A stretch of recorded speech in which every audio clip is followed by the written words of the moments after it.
बघा किती मोठा तळाव आहे. कोल्हापूरचा फेमस तलाव रंकाळा.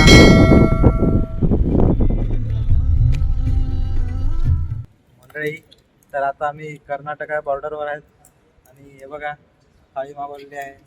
व्हेज थाळी. व्हेज खायचं मन नाही आहे, पण काय करणार, गुरुवार आहे.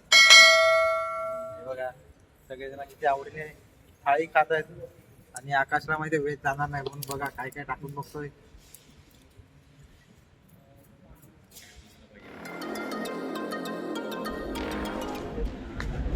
बघा मंडळी, इथे खूप चांगलं असं जेवण होतं.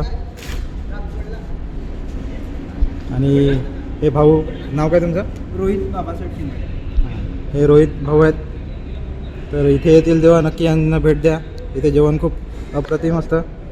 आज तो ढाबा हवाला जो मी तुम्हाला सांगत होता, इथे खूप चांगलं जेवण होतं.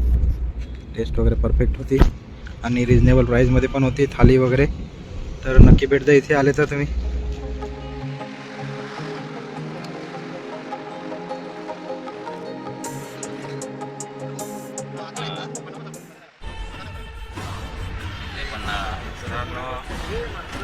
पन्हाळगडावर पोहोचलेले आहेत. बघा तुम्हाला पन्हाळगड कसा आहे तो. 100 रुपये.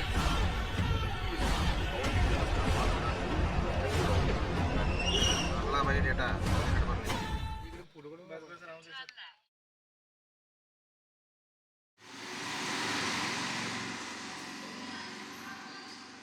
पन्हाळगड आहे. 3 दरवाजा.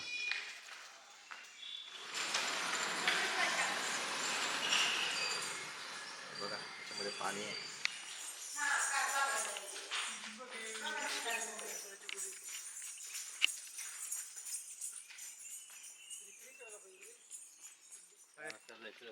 त्या रस्त्यावर जायला असं टाकून जायला दूर असायच्या पहिले.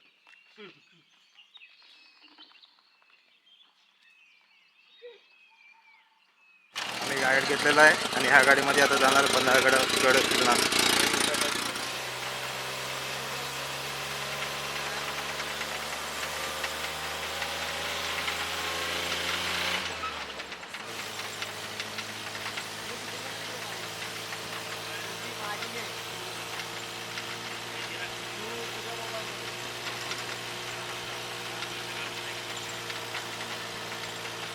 आला त्या ठिकाणी प्रवासी कर नाका घेतला, टॅक्स पावती घेतला, तिथून किल्ल्याला सुरुवात झालेली आहे. पूर्वेस साईडला 4 दरवाजा, पश्चिम साईडला 3 दरवाजा, उत्तर साईडला वाघ दरवाजा. महाराष्ट्रात एकच गड असा आहे की गडाच्या आतमध्ये गाडी आलेली आहे. कोणत्याही गडावरती गेलो तर आपण काय करतो, गाडी खाली लावतो, पायथ्याशी चालत वर जातो आणि किल्ला बघायला सुरुवात करतो. तसा हा किल्ला नाही. किल्ल्यामध्ये गाव वसले आहेत, तालुक्याचे ठिकाण आहे, घरं हॉटेल आहेत. छत्रपती शिवाजी महाराजांच्या काळापासून या ठिकाणी वस्ती गडावरती पहिल्यापासून आहे. किल्ला बांधला गेला महाराज गडावरती यायच्या अगोदर 500 ते 600 वर्ष अगोदर किल्ला बनवला गेला. राजाभाऊच्या काळामध्ये किल्ला बनवला आहे. 1052 ते 1112 60 वर्ष लागली किल्ला बनवण्यासाठी. त्यानंतर विजापूरच्या आदिलशाहीच्या काळामध्ये 15व्या शतकात अबू युसूफ या कारागिराने उर्दू भाषा, अरबी भाषेत शिलालेख कोरले आहेत. आणि छत्रपती शिवाजी महाराज पन्हाळगडावरती आले. 10 नोव्हेंबर 1659ला प्रतापगडला अफजल खानचा वध केला आणि 18 दिवसात गडावरती आले. 28 नोव्हेंबर 1659ला छत्रपती शिवाजी महाराजांनी पन्हाळगड हा जिंकून घेतला. महाराजांनी हा गड जिंकून घेतल्यानंतर महाराजांना पकडण्यासाठी अफजल खानचा मुलगा फाजल खान सिद्धी जवाहर किल्ल्याला चारी बाजूने वेढा दिला. जोपर्यंत धान्य संपत नाही, राजे आपले शरण येत नाही, तोपर्यंत वेढा हटवणार नाही, असे किल्ल्याला चारी बाजूने वेढा होता. त्या वेढ्यामध्ये धान्य साठा संपत आला तर राजे पन्हाळगडावर विशाळगडला गेले. ते मार्ग आपण नंतर बघणार आहोत. हा बालेकिल्ला म्हणजे धान्य सेफ राहण्याचे ठिकाण. पूर्वी धान्याची चोरी किंवा धान्यामध्ये विष पैदा होऊ नये म्हणून ही बॉर्डर होती. याच्या बाहेर खंदक होते की परकीय शत्रू आतमध्ये येऊ शकत नव्हते. ही तटबंदी त्यावेळेला बांधत असताना पडली जायची म्हणून या ठिकाणी समोर आपल्या भिंतीपाशी खाली दगड ठेवले दिसतात बघा, दिसले का. या ठिकाणी बळी दिला तर ही तटबंदी पूर्ण झाली. आपण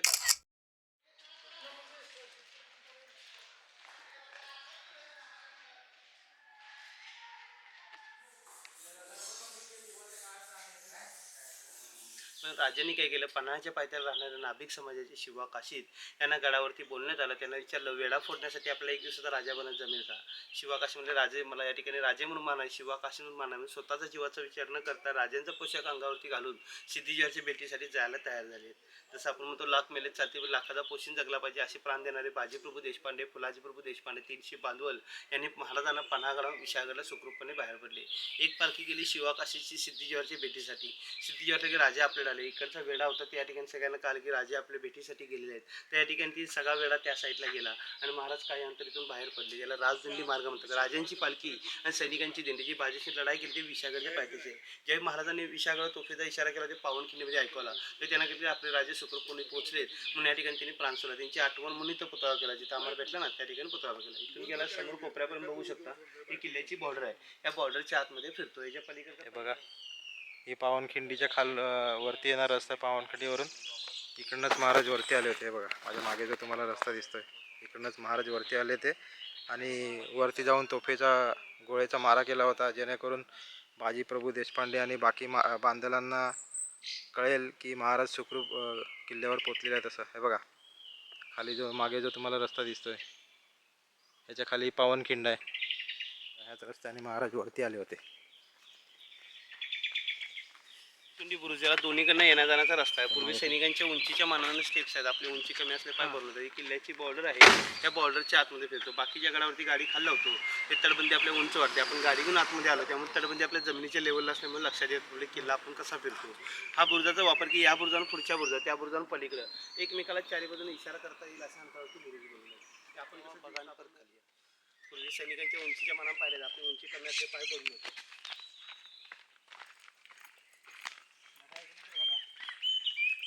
मंडळी किती मस्त लोकेशन आहे बघा. किती मस्त नजारा आहे.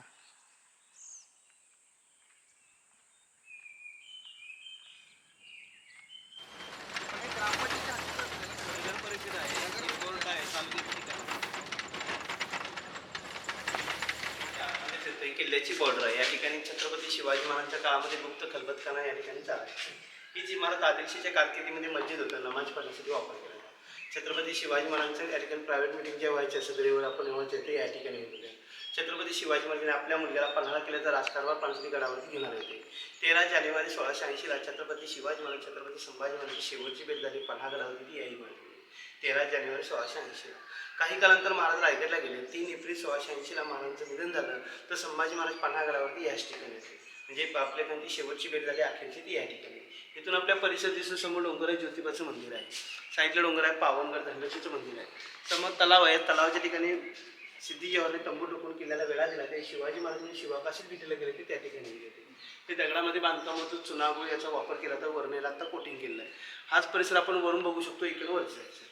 आदिलशाहीच्या काळामध्ये मस्जिद होतं नमाज पढण्यासाठी वापर केला.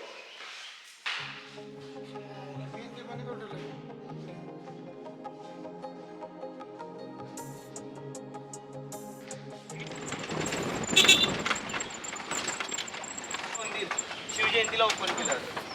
शाळा नगर परिषद हा तारांच्या काळातला राजवाडा आहे. नगरपालिका छोटं गार्डन आहे नेहरू गार्डन. हे किल्ल्यामध्ये शासकीय स्पॉट आहेत. ते बघत बघत आपण जातोय. म्हणजे आता गाव आणि वस्ती आणि किल्ला एकत्र दिसणार आहे तुम्हाला. लक्षात आलं का?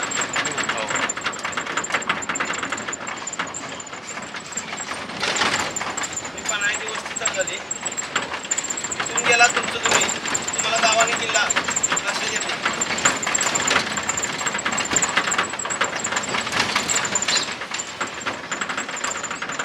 पन्हाळ्याचं बस स्टॉप आहे.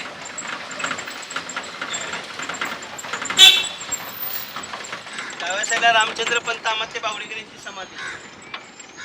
उजव्या त्याला रेड्याची बांधत तबेला आहे. जनता बाजार म्हणून वापरात केलेला आहे. रेडे महाल.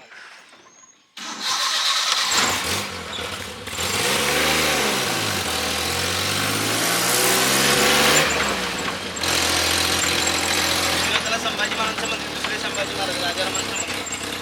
ते बांधकाम बनवलं गेलेलं आहे. बघणार आहे का परत खाली? बघणार आहे नाही नको.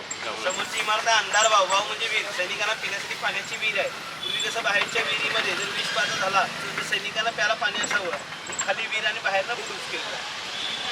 समोरची परिस आहे ना ते अंधार भाव. ही तटबंदी फिरणारा सुद्धा फिरू शकतात. गाडी